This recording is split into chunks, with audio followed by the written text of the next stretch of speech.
গপুদা জিও গপুদা। দেশটা একেবারে উচ্ছন্নে যাইতাছে। 2 কেজি শুকনা লঙ্কা একলগে কিনলে একখান ব্র্যান্ডেড মান কসু ফ্রি। এইটা কি কইরা? এরপরে তো কইব 2 খান লাউ কিনলে একখান রাম ছাগল ফ্রি। তারপর 2 হাতে 2 খান লাউ ঝুলাইয়া রাম ছাগলের কান্ধে চইরা বাড়ি ফিরনের সুবর্ণ সুযোগ। সুবর্ণ সুযোগ, সুবর্ণ সুযোগ, মেশমশাই সুবর্ণ সুযোগ। ওই আইয়া পড়ছে উজবুক। মেশমশাই ভেরি গুড প্রভাত, ইয়ে মানে সুপ্রভাত। সুপ্রভাতের শুরুতেই সুবর্ণ সুযোগ নিয়ে আমি হাজির হয়েছি আপনার সম্মুখে জাহাপনা। এই 7 সকালে আর কোনো কাম খুঁজা পাইতাছ না বুঝি? এ কি বলছেন মেশমশাই আপনি? কাম ইয়ে মানে কাজ মানে ডু। কাম ইজ কামিং মেশমশাই। যার ঘরে পাক্কা 7 মাসের বাড়ি ভাড়া আর 1 মাসের অ্যাডভান্সের টাকা ধারের বোঝা, তাকে তো ডু করতেই হবে। কাজ না করলে ধার শোধ হবে কেমন করে মেশমশাই? তাই বুঝি? তা কি কাম করবা শুনি? যে সুবর্ণ সুযোগটা পেয়েছি তাকে কাজে লাগানোর জন্য সর্বশক্তি দিয়ে ঝাঁপিয়ে পড়তে হবে মেশমশাই। আমাকে বাধা দেবেন না, আমাকে এভাবে আর আটকে রাখবেন না মেশমশাই। ইত্রামি না মাইরা আসল কথাটা কও দেখি। 7 সকালে আবার কি নতুন মতলব ভাজতাছ? এই দেখুন মেশমশাই, এই সেই সুবর্ণ সুযোগ। আপনার ভাড়ার ঋণ শোধ করবার সুবর্ণ সূত্র ভেরি ভেরি গোপন। গোপন সূত্র? এইটা বুঝি আবার নতুন ফন্দি বাইর করছস? একদম না, নো ফন্দি, অনলি বন্দি। মেশমশাই, গুপ্তধনের এই গোপন সূত্রটি এত বছর আমার ঠাকুমার ট্রাঙ্কে বন্দি হয়েছিল। কাল রাতে আমি আমার ঠাকুমাকে স্বপ্নে দেখলাম মেশমশাই। ঠাকুমা যেন আমাকে বলছে, গোপু আমার ট্রাঙ্কে একটি গোপন সূত্র লেখা কাগজ আছে, আর তোর বুদ্ধিও ঢের আছে। তুই ওই সূত্র ধরে আমার গুপ্তধনগুলো খুঁজে বার করে গদাইয়ের বাবার মুখে ছুঁড়ে মার। দরকার হলে এই বাড়িটাই কিনে নে তুই, তারপরে গদাইয়ের বাবাকে ভাড়া দিয়ে দে। উজবুক, গুপ্তধনের সূত্র পাইছস? ঠাকুমাই দিছে। ঘাড় ধাক্কা খাওয়ানোর সময় হয়েছে দেখতাছি। সব কি বলছেন মেশমশাই? এই দেখুন না, এই দেখুন এখানে কি লেখা আছে দেখুন। হাট্টি মাটিম টিম, ওরা মাঠে পারে ডিম, তাদের খাড়া দুটো শিং, তারা হাট্টি মাটিম টিম।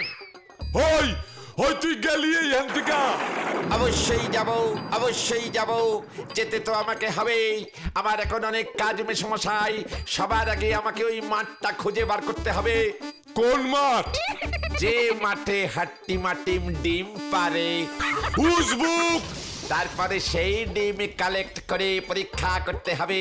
মনে হচ্ছে ওই ডিমগুলো সোনার হবে, আর যদি ডিম সোনার না হয় ডিমের কুসুমটা নির্ঘাতে সোনার হবেই মেশমশাই।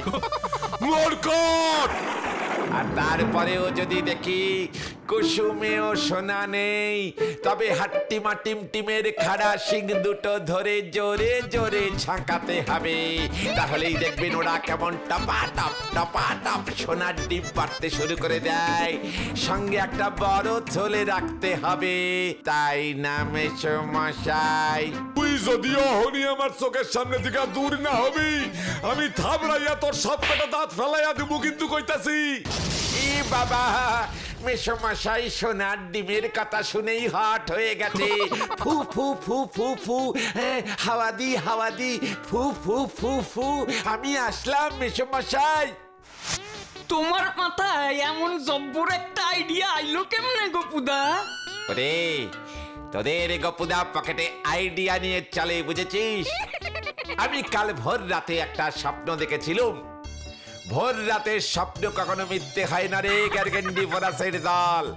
কি স্বপ্ন, কি স্বপ্ন গো গপুদা? সেটাই তো তোদের বলছি, মন দিয়ে শোন। বলো না বলো।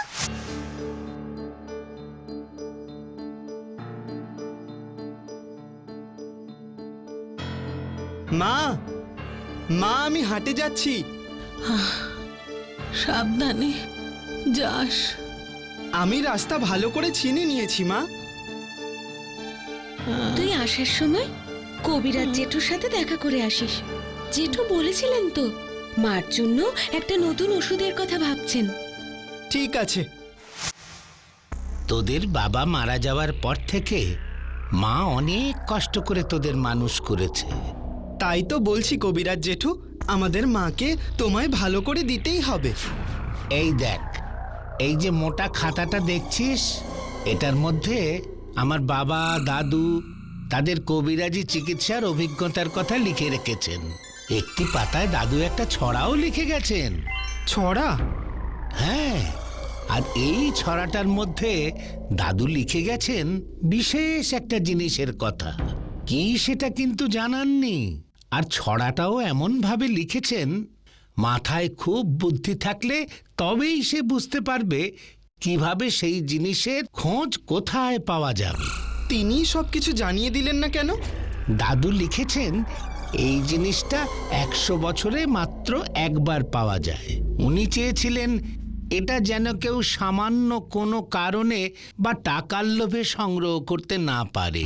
যার সত্যিই দরকার কোনো প্রাণ বাঁচাবার জন্য, তার হাতেই যেন এটা যায়। কিন্তু কবিরাজ জেঠু, ছড়াটা পড়ে তুমিও কিছু বুঝতে পারোনি? না রে, আমিও বুঝতে পারিনি। তবে একটা কথা মনে রাখিস, ওই জিনিসটা একটা রাতের মধ্যে খুঁজে বার করতে হবে। আর ওই রাতের মধ্যেই তোর মার মাথার কাছে রেখে দিতে হবে, তবেই তোর মা ভালো হয়ে উঠবে। এই নে, এখানে ছড়াটা আমি লিখে দিয়েছি।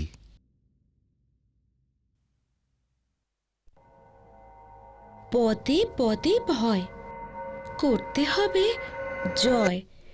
গ্রামের শেষে ভয়ঙ্কর, পেরিয়ে গিয়ে অগ্রসর। মনে হচ্ছে বুঝতে পারছি রে। বুঝতে পারছিস? এটুকু তো বুঝতেই পারছি। দাঁড়া। পদে পদে ভয়, করতে হবে জয়। গ্রামের শেষে ভয়ঙ্কর, তার মানে হচ্ছে আমাদের গ্রামের শেষে যে বনটা আছে, যেখানে কেউ ভয়ে যায় না, তার কথাই বলা হয়েছে। সবাই তো বলে ওখানে নাকি বাঘ, ভাল্লুক, সাপ সবই আছে। হ্যাঁ হ্যাঁ, খুব ঘন বন ওটা। সেই জন্যই তো প্রথমেই লিখেছেন যে পদে পদে ভয়, করতে হবে জয়। তার মানে কি দাঁড়ালো? ভয় না পেয়ে বনের মধ্যে ঢুকে বনটা পেরোতে হবে, তারপর তারপর এগিয়ে যেতে হবে। তাহলে এর পরে যেটা আছে দিদি, অনর অটল দাঁড়িয়ে আছে, ভয় না পেয়ে চলো কাছে, তার মানে কি রে দিদি? বনের ওপারে কি আছে? একটা পাহাড় আছে না? পাহাড়, ওটাই তো অনর অটল। ও, এইবার বুঝতে পেরেছি। ওই পাহাড়টার কাছে যেতে বলেছে, তাই না রে দিদি? ঠিক তাই। দেখ, এরপর লেখা আছে অন্ধকারের গোপনে পথ আছে ওখানে। এর মানেটা বুঝতে পারছি না। তাহলে কি হবে রে দিদি? না না, আমরা মাকে ভালো করে তুলবই, তবে শুধু পড়লে হবে না, ওখানে আমাদের যেতেও হবে। কাল সন্ধেবেলায় আমি আর তুই বেরিয়ে পড়বো। মা একা থাকবে? না না, পাশের বাড়ির মাসিমাকে বলে যাব। মাসিমা মায়ের কাছে রাতে থাকবেন।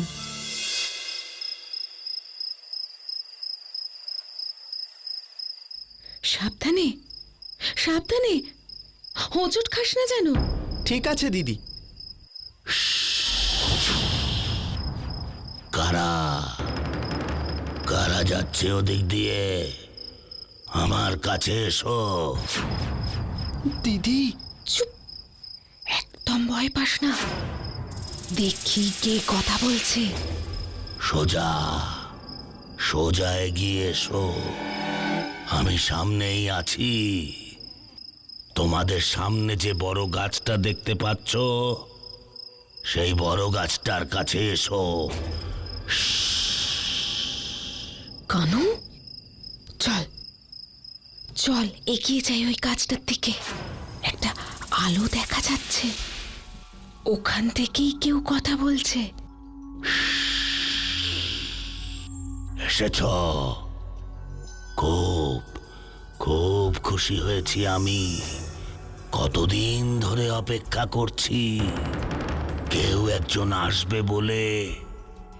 আজ আজ তোমরা এসেছ, আমিও মুক্তি পাবো। কিসের থেকে মুক্তি পাবে তুমি? অভিশাপ থেকে। কার অভিশাপ? অনেক দিন আগে এক মুনির ছেলে আমার কামড়ে মারা গিয়েছিল। সেই মুনি আমায় শাপ দিয়েছিলেন, আমার মাথার মণি আমি কোনোদিন মাটিতে নামাতে পারবো না। নামালেই আমার মৃত্যু ঘটবে। আমরা কি করতে পারি বলো? তোমাদের যে কেউ একজন এসে আমার মাথার মণিটা তুলে নাও। কিন্তু তারপর মনিটা রাখবো কোথায়?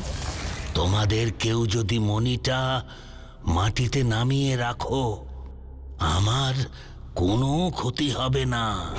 কারণ মুনি বলে দিয়েছিলেন, যদি অন্য কেউ এই মণিটা আমার মাথা থেকে তুলে নিয়ে মাটিতে নামিয়ে রাখে, তাহলে আমার কোনো ক্ষতি হবে না। ঠিক আছে।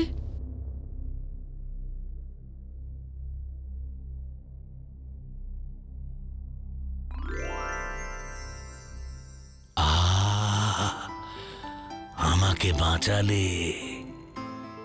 তুমি এই মণিটা তোমার কাছে রাখো। তোমরা দুজন যে কোনো সময় আমার সাহায্য দরকার হলে দুজনে ওই মণিটায় হাত রাখবে। আমি তোমাদের কাছে চলে যাব, সে তোমরা যেখানেই থাকো না কেন।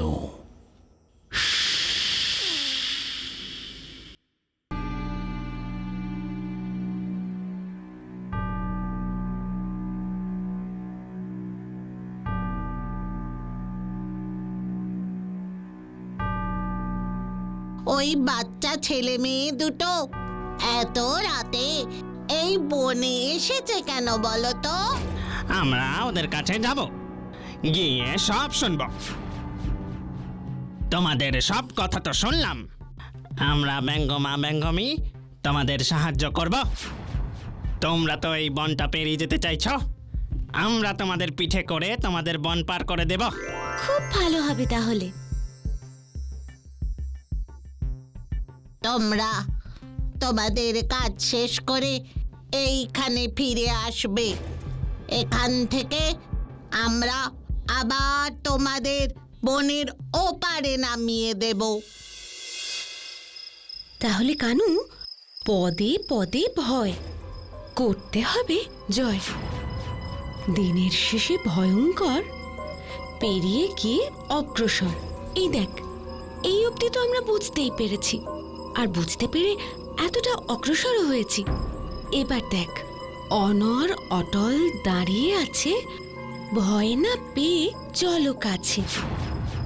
এই পাহাড়টাই হচ্ছে অনর অটল। চল তাহলে পাহাড়ের কাছেই যাই। চল দিদি।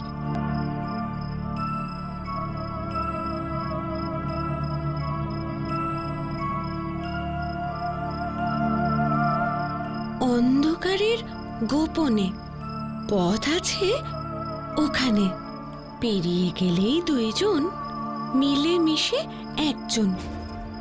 অন্ধকারের গোপনে পথ আছে ওখানে, তার মানে কি হতে পারে? অন্ধকারের গোপনে পথ আছে ওখানে। ও হ্যাঁ, বুঝতে পারছি। অন্ধকারের গোপনে তার মানে হচ্ছে এই পাহাড়ের মধ্যে গুহা আছে, আর ওই গুহার মধ্যে পাহাড় পেরোনোর রাস্তার খোঁজ পাওয়া যাবে। চল, আমাদের এবার গুহাটা খুঁজে বের করতে হবে।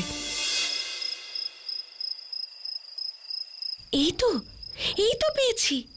চল এবার ভিতরে ঢুকবো। এইবার কি করবি দিদি? দাঁড়া দাঁড়া, ছড়াটা মনে করি। অন্ধকারের গোপনে পথ আছে ওখানে, পেরিয়ে গেলেই দুইজন মিলে মিশে একজন। এর মানে কি? গোপন পথ দিয়ে তো পাহাড় পেরিয়ে এলাম, এখানে তো কাউকেই দেখছি না। তাহলে পেরিয়ে গেলেই দুইজন, কাউকে তো দেখছি না, কেউ তো কোথাও নেই। শুধু ওইখানে একটা গাছ, গাছটা দাঁড়িয়ে রয়েছে একটা সরোবর তীরে।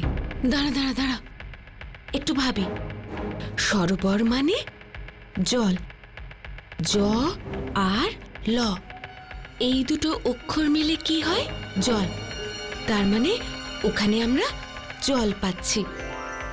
তারপর তোমার আমার মিত্র, মিত্র মানে কি? বন্ধু। হ্যাঁ, জলই তো আমাদের বন্ধু। তোমার আমার মিত্র, সেখানে পাবে পত্র। দুঃখ পেলেই দেখো, মান তুমি রেখো। চাই 10টি হাত, তবেই বাজিমাত। চল তো জলের কাছে যাই।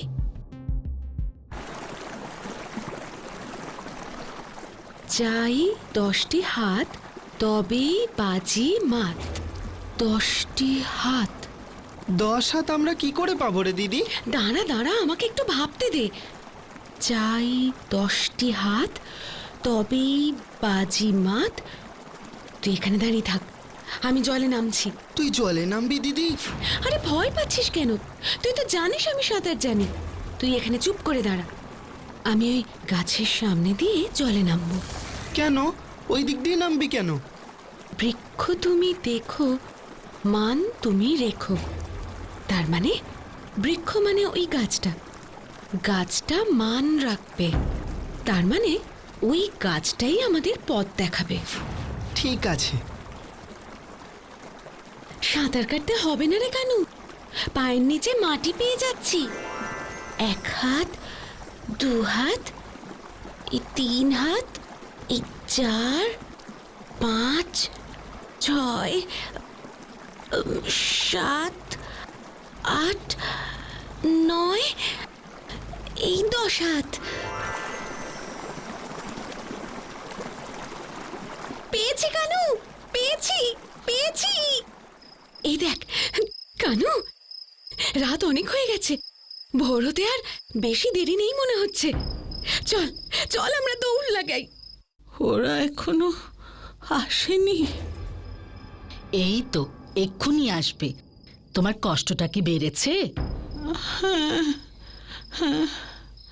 শ্বাস নিতে খুব কষ্ট হচ্ছে। ওরা ওরা এখনো ফিরলো না। ও ও ওদের কোনো বিপদ বিপদ হলো না তো? না না, তুমি চিন্তা করো না, ওদের কোনো বিপদ হবে না। তুমি শান্ত হও। মা, আমরা এসে গেছি মা। কানু, দে দে ফুলটা দে। এই নে দিদি।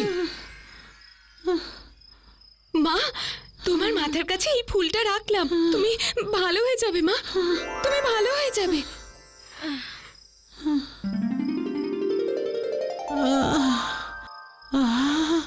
আমি ভালো হয়ে গেছি রে বিনা। কানু, আমার শরীরে আর কোনো কষ্ট নেই রে। দারুণ দারুণ গল্পটা। তাই তোদের আমি সাবধান করে দিচ্ছি, যখন যেখানেই কোনো ছড়া পাবি তার ভেতরের গোপন অর্থটা ভালো করে বুঝবার চেষ্টা করবি। কি জানি কোন ছড়া থেকে কখন কি বেরিয়ে পড়ে। এইটা তো বুঝলাম যে ওই বাচ্চা ছেলে মেয়ে দুইটা সরার অর্থ বাইর কইরা অগমারে বাঁচাইছিল, কিন্তু তুমি এই হাট্টিমাটিমের ডিমে গুপ্তধনের সন্ধান পাইলা কেমনে গোপুদা? ওই ছড়াটা পড়িসনি? যেখানে দেখিবে ছাই উড়াইয়া দেখো তাই, পাইবেই পাইবে গুপ্তধন ভাই। ভুল ভুল ভুল ছড়া। ওরে গ্যারগেন্ডি ভরাস, ওটা আমার বানানো। আর তোদের আমি হলপ করে বলছি, হাট্টি মাটিম টিমের ডিমে গুপ্তধনের খোঁজ পাবি পাবি, শুধু ওদের খারাপ দুটো করে শিং থাকতে হবে।